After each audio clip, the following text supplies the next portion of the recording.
Chinese celebrate death at every 15th night of the 7th month in the north and every 14th night in the south in the Chinese calendar. That night, the relative that passed away come back from the dead and come to the living world as a spirit to visit their living relatives. With that, Taoists and Buddhists perform rituals to accumulate the suffering from their relatives. The 7th month is considered the ghost month or the spirit month. They prepare food for the ancestors, burn candles, and knit suffer cloth of matcha paper and other products. The areas that have a sea or a lake near them, they make a type of boat with a candle inside that is burned, and let the water take them away as death takes life.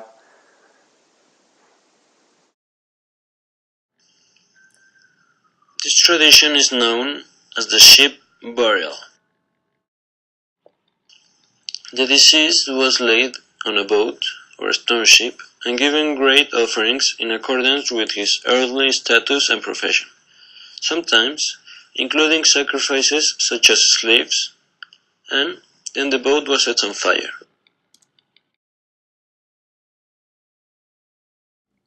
When it comes to death, the ancient Egyptians had a special way of celebrating the dead.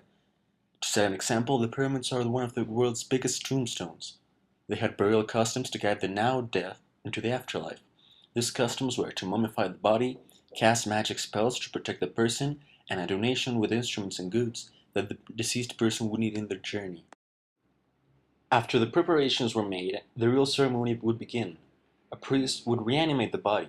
They would do this to ensure that the person could speak and breathe in the afterlife. Then, the body would be carried to a mortuary temple, the place where they commemorated the person. For the finishing touch, the body would be transported to the pyramid, along with all his goods.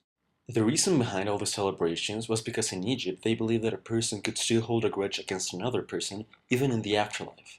From this belief, the mummy myths took off. In ancient Egypt, not everyone could afford such a luxurious ceremony, so a lot of burial rituals were very simple and similar to other cultures. In certain places in Egypt, there are mass graves for poor people. These famous burial services were for a king. Since they ruled Egypt and had more money than anyone else, they were the ones the pyramids were built for. Once a king would occupy the throne, he would start building his own grave. He would start construction for his pyramid. Right now there are 138 pyramids in Egypt.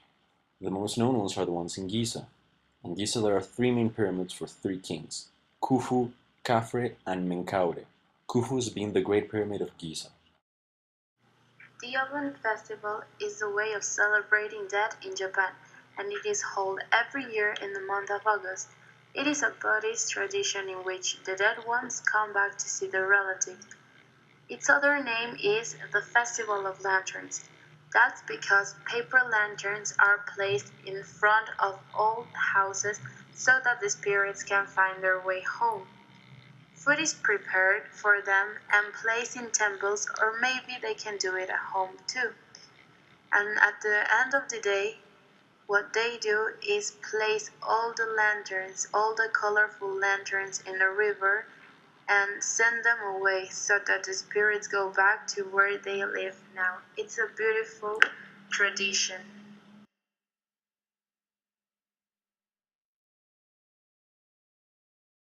During the 1st and 2nd centuries AD, cremation was the most common burial practice in the Roman Empire. Ultimately, inhumation would replace cremation. A variety of factors, including the rise of Christianity amongst Romans and changes in attitudes to the afterlife, would contribute to this marked shift in popular burial practice. Romans maintained a very systematic approach when tending to the dead. First, relatives would close the deceased's eyes while calling out the name of the dearly departed.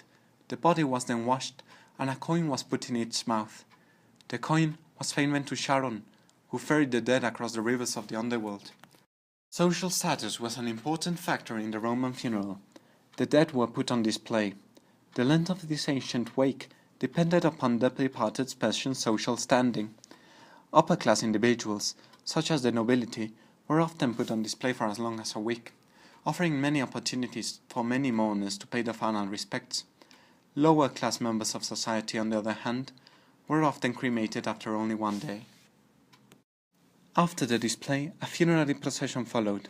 Roman funerals were typically held at night to prevent large public gatherings and discourage crowds and excessive mourning, which, in the case of major political figures, could lead to serious unrest. Hired musicians led the parade, followed by mourners and relatives. The procession could end outside of town, and a pyre or cremation fire was built. As the fire burned, an eulogy was given in honor of the deceased. After the pyre was extinguished, a family member would gather the ashes and place them in an urn. Many Romans belonged to funeral societies called collegii. To ensure proper burial, they would pay monthly dues, which would be employed to cover the cost of a member's funeral.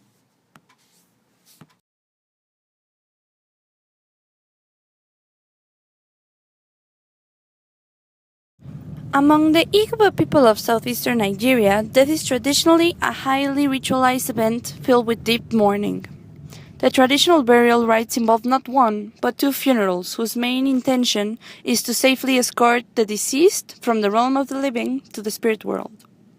Only after a successful second funeral can the deceased pass from the time of itaokasi, a period of torment, into a state of peace and contentment. There are four main rituals: the immediate preparations, the wake, the first burial, and the second burial.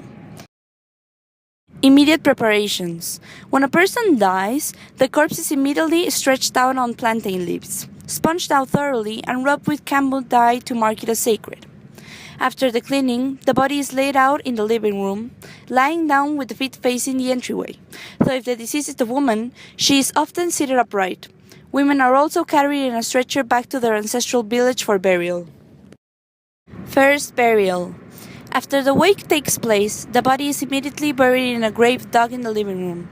Also enclosed are a large quantity of cloth and some of the deceased's most valued possessions in life. Men are often buried with their tools, gun, or fishing gear, and women with their pots and dishes. The body is then placed in the grave by young men and encased in wooden planks. Second burial. Several months or even a year after the body is buried, a second funeral is held, but this time it is full of feasting and merrymaking rather than mourning.